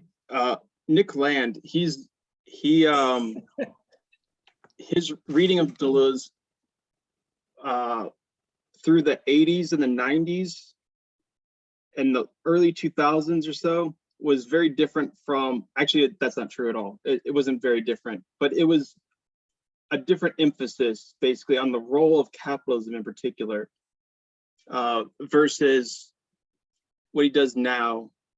Okay, so before acceleration, and what is this idea is essentially, it's kind of the idea that, okay, if schizophrenia is the limit of capitalism that takes it beyond itself, because capitalism needs also, it can't sustain that movement towards or beyond its limit, which is schizophrenia. It needs at the same time this kind of recoding. They talk about more and more artificial territories, these that need artifice in order to ground it, to slow down its own trajectory, which is these decoding of flows.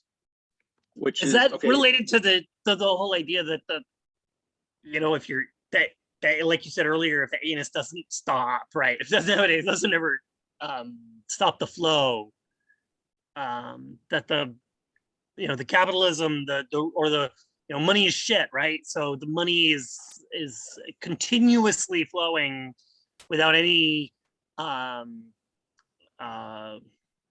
don't know, I'm thinking a lot of electronics recently, so resistance but to it, then it's yeah, going that's probably appropriate. Yeah. it's going to create a problem, right? Yeah. So there are ideas that, so really I think we need to get into the third chapter to really get into the details when they have the specific sections on capitalism, but they give a pretty good description as, okay, Deleuze is brilliant at giving these succinct little kind of summaries of these things that he'll later then expand and condense and contract. And so he does this with every intro. Everything that will be in the book is in the intro.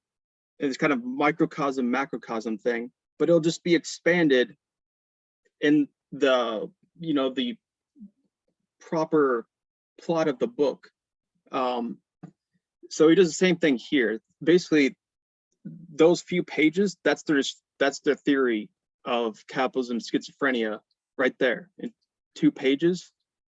But then they'll expand it in like 70 pages in the middle of the book. I don't know where I was going with that, but I guess that's kind of schizophrenic in itself, right? Maybe, yeah. I had a question about recording, or the idea of like recording or inscribing. Is that kind of similar to like an idea of like reification, or like, making something that is kind of more abstract into like something that's concrete?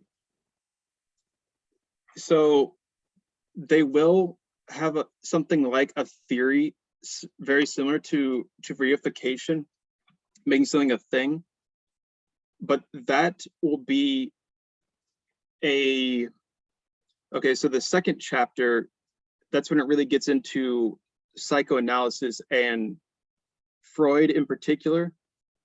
And so what they're going to do is talk about, we've got these 3 syntheses, they're going to say, we're like Kant, and we're going to do a critique of pure desire, and we're going to determine legitimate and illegitimate uses of these syntheses. So what is a legitimate use of a synthesis? It's when this criteria is imminent to the synthesis, and if it's transcendent, in contrast to transcendental, that's when it's illegitimate. So I believe it's the exclusive, not exclusives, the disjunctive synthesis. They'll say that when it's used in an exclusive manner, that is this illegitimate use, and that's what causes a kind of reification. So I think they will say that comes from, I believe, that recording that synthesis, but it's a particular way that it's used that causes reification, because it also serves as in a non-reified manner when it's kind of coordinating all these different things. So the inclusive disjunction, which can be or, it can be any of these. And I'm not going to get into the logic of disjunctive syllogisms. Oh, God. But that's where they're going to say that this difference, a disjunction that can connect other differences, that's great. That's not reification. That's this thing that Deleuze loves. He loves that. Oh, another thing he loves, transcendental illusions, which is somebody was getting into this idea of, how desire kind of inherently has its own illusions, how it produces these things. That's another case of this transcendental desire, transcendental illusion that that Deleuze loves this idea. He gets it from everyone. Bergson, Kant, Nietzsche, Spinoza, all these people, they all had this idea that, the problem isn't that we have these contingent, it's just your fault. You just got the problem wrong, this idea that mere error is the problem, and why didn't you just get it right? Instead of that, they're going to think of, in a way, kind of like structurally, how is it that these things come about? Politically, I remember actually a conversation I had with Eric. It was the day of the election. I remember, and we were talking about, well, politics and whatnot. But I remember you said that if you give it a political analysis and you basically just say this person or these people are stupid, or they're just or they're evil. If they're stupid or evil, if that's your explanation, it's not explanation at all. It said you have to think of, okay, if there probably are stupid, that's probably true. There's a lot of stupid people, but what caused that stupidity? So once again, it gets back into a kind of Spinoza thing of what is the cause of this? There's an effect, but what is the cause? What is the sufficient reason of this? What is the systematic account of how these things happen? That, I think, is where they're going to talk about these things. Okay, yeah, we've got okay, so one thing, I think this is kind of surprising to some people. There is, okay, so this book is Anti-Oedipus, you'd probably think like they're saying like this doesn't exist, the Oedipus complex doesn't exist. No, it definitely exists. They are saying it definitely exists. They believe in the Oedipus complex. They believe in all these things, global persons, egos, all these things that they critique, they believe in them, but they believe in them as an effect of a structure. So they won't use structure anymore. That was Deleuze before Guattari. Now they're talking about machines. Machines are replaced structure now. But yeah, that's the getting at. I don't know. Well, I could talk about Deleuze all day. That's another place where it seems to connect up to Haraway I think, in that nowhere is she denying the Oedipus concept or the Oedipus complex. She's referring throughout her work to Oedipus, right? It's a whole thing is the cyborg as a counter to the Oedipus, to the Oedipian myth, right? So it's a counter myth. It's a counter myth. It's not that myth is false and this is a true myth. It's here's a counter myth that's actually born out of it, that can reflect back on it and destroy it. Yeah. So their argument is that what they're really arguing against is the idea that Oedipus is kind of metaphysical, or it's built into just social organization in its deepest fibers, and it's universal and eternal. They're critiquing this illegitimate transcendent metaphysics of Oedipus. And so they're going to say that, no, this is produced. This is a specific mode of social production that Oedipus comes. And yes, we need to create a counter myth, although they won't say myth, but there's kind of a myth is kind of a strange thing for Deleuze. He tends to not like it. I think because he associates it with Plato. That's kind of his reading of Plato, is that he's, what is the selection of, got the Platonic ideas, how do they participate? They participate, the explanation is through a myth, like what are his myths? The reincarnation thing, yeah, all these things. So yeah, it's great. Not really. He doesn't like myth, but anyways, yeah. The Haraway stuff. That really is crazy that Haraway does not cite this book. Right. She never mentions Deleuze or Guattari at all even in her rewrite in 1990 of the Cyborg Manifesto. She doesn't reference them. So she adds lots of other references, clarifies lots of references.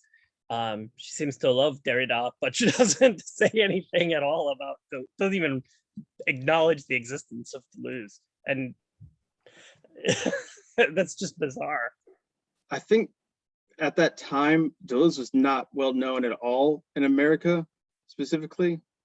It just Derrida the idea though that rage. someone as incredibly, I mean, she seems to be in the same vein of the French, knowing all of these references to everything. She's pulling together all these different mythological relationships, mythological references. And when I say mythological, I mean like things from American myth, things from, the cultural myths of society. And she's, she doesn't even mention them. I don't know. I mean, I know there was at one point a sort of feminist, Deleuze was sort of persona non grata, I guess, in the feminist community for some of the things that he had to say, but that doesn't really make sense. That doesn't make sense. I mean, she was kind of a really off the deep end at the time kind of feminist. I mean, there weren't feminists. She was writing stuff that was not mainstream feminism in the 1980s. So it doesn't make sense to me that she didn't reference this at all. She had to be familiar with Deleuze. Yeah, definitely. You can easily tell that she's read specifically this book, Anti-Oedipus. Yeah, she's channeling in many ways. But yeah, that would explain something of persona non grata and all that. Deleuze and even Deleuze and Guattari, it's more political. It is more feminist in a way, but it's never. So I don't think just about anyone would say that Deleuze and Guattari are feminist in in a kind of traditional way, although they can easily be used for feminism, if that makes sense. I mean, yeah, but she's not a traditional feminist either, right? So at No. least at that time she wasn't. I mean, she was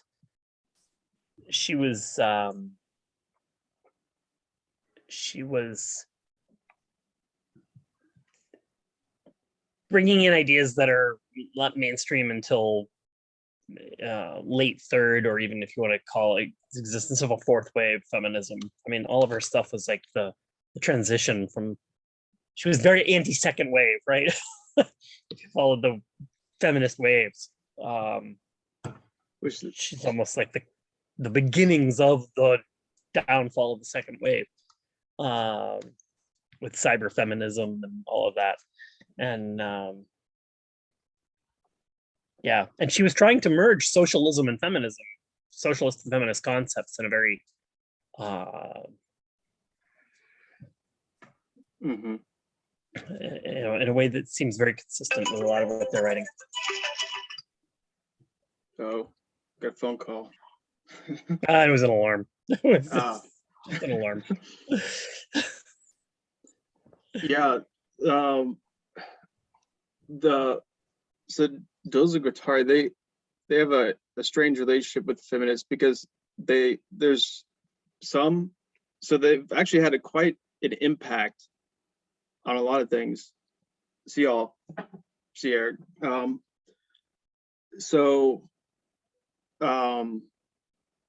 They've had a pretty big impact on some really prominent feminists. Elizabeth, I'm not sure how to say her last name. I think it's like Gross, something like that, but that sounds like gross. But whatever. Which maybe no German, and it just sounds like I'm saying big.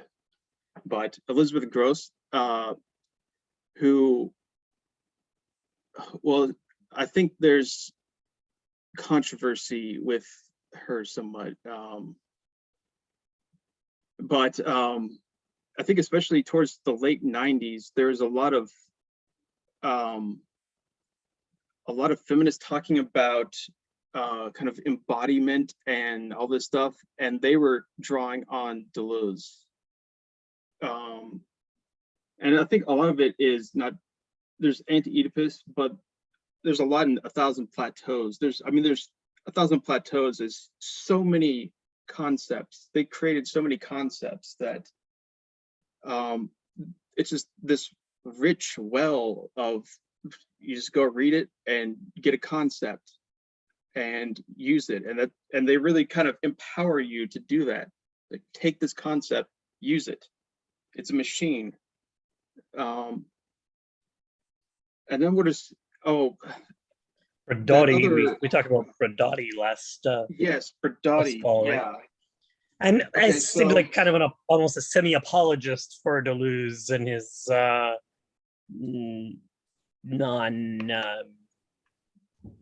the fact that he wasn't liked in the feminist community. I did not like But- her. So she gave a kind of, okay, first of all, I think it was coming from a perspective of almost a defensive perspective, which I think is the wrong way to do it. Right. Because it was saying, oh, we've got all these problems here, but I'm defending myself by rationalizing this. Still worth something, right? It's what it sounded Yeah, like. but to then me. there's kind of this sort of. But she didn't even say what he was worth. Like, she basically says he's still got some valid points, and hopefully some people will think about those. But I think she was trying to get her credentials by giving this really bad critique of him, and that's where I thought it was saying that Deleuze and Guattari should be kind of like standpoint epistemologist and announce who their identity when they're writing. I couldn't possibly think of something less Deleuzian than that. It's just like absurd. I they specifically, I remember reading something like a few weeks ago where I was like, oh, this is like a direct, like, they're directly specifying why they don't do that. You know what? Because, Oh, go ahead. Go ahead. yeah, they said they don't believe, they were trying to critique these fixed identities, and that, you know, the signifier that can just kind of overcode who you are by your identity, by whatever it is, whether it's gender or sex or class or all these things. They're constantly trying to undermine that and open up to this idea that there's kind of possibilities there. There's potentiality, there's virtual.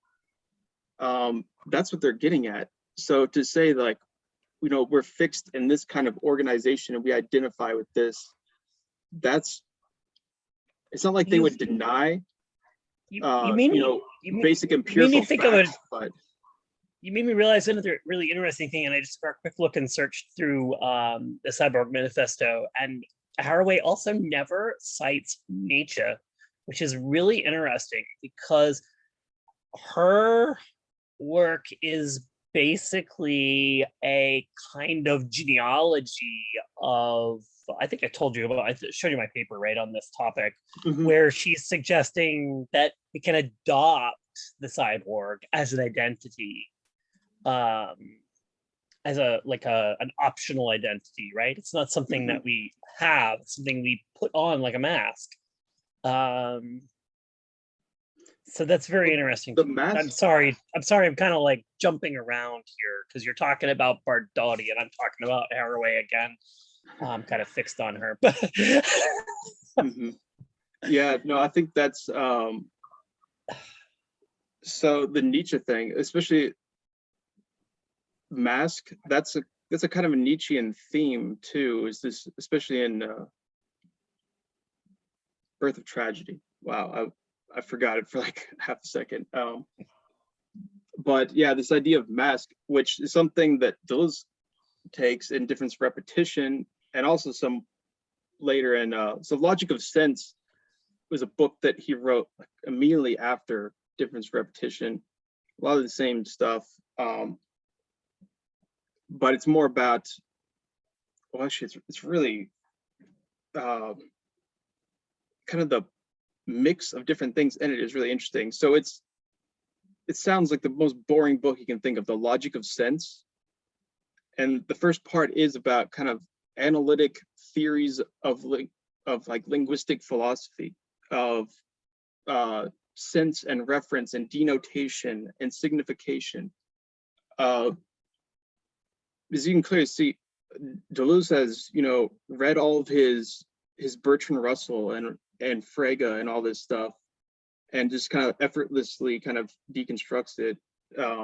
But that's just kind of the first third, and then there gets into this whole thing of kind of like an event ontology about Stoicism and ethics, kind of Stoic ethics. And then there's going to be this last third of it is about psychoanalysis and the generation of the subject, but also with sense, how sense is created, how people can make meaningful utterances through language at all. And he goes through this, it's kind of like a, you know, like a child development kind of thing. If you know, Melanie Klein came with the idea of partial objects. They're not very much indebted to her, but also Lacan too, of course.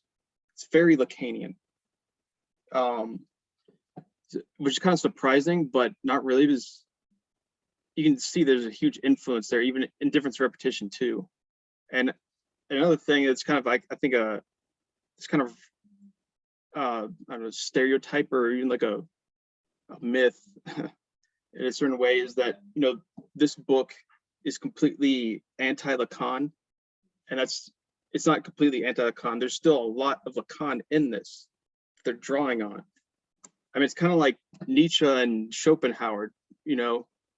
So not only he was kind of, of course, like a disciple of Schopenhauer at the very beginning, but even after he really denounced Schopenhauer and, his Nietzschean polemical style, well, he didn't talk about all the stuff that he still agreed with him about, that still influenced his thinking. And so there's something kind of like that also going on, but really Guattari, he continued to be a member of this, the Freudian school was the name of it. I can't remember the French name, École de Freudian. Oh yeah, I don't know, something like that.